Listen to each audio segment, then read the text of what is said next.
बर'नि उदांस्रि बर'नि सोरां रायजोखौ नागिरै नागिरै लैथोमानि बिखा साजों मोनसे थि लोरगि हमना जावबोदोंमोन आं दिङाखौ हानजासे सुबुं लोगोआव लाफाना। मिजिंआ आंनि सौहैगोन सानसे जेराव दङ बर'नि बै गोजोन जिउ देराया। नाथाय बै खोला गाथोननिफ्राय गिथाव बारहुंखाया साग्लोबफैयो जेब्लायबो लोरगि गोनां आंनि दिङायाबो जानाङो लैथो गेजेराव थरलं थफं। हरखाब नागारलांबाय आं आंनि दिङानि लोरगि गिलु बालु बारनाय बै उदखारि बारहुंखाया।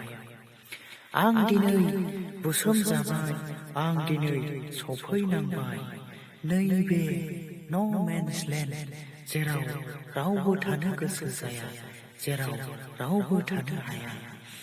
आं दिनै राव थानानैबो राव गैयै बायदि, जिउ थानानैबो जिउ गैयै बायदि जानांबाय।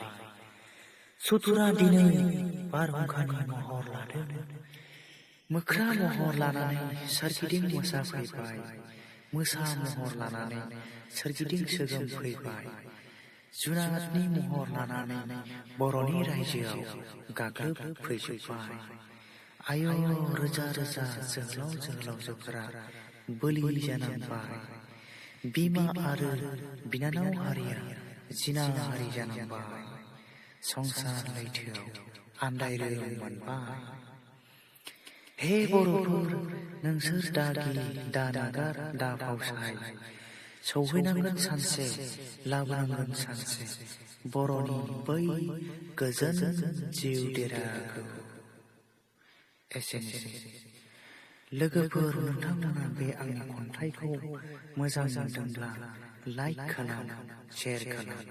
लोगोसे नोंथाङा बे आंनि इउटुब चेनेलाव गोदानब्ला बे चेनेलखौ अन्नानै साबस्क्राइब खालामदो। लोगोसे सेराव थानाय बेल बटनखौबो प्रेस खालामदो।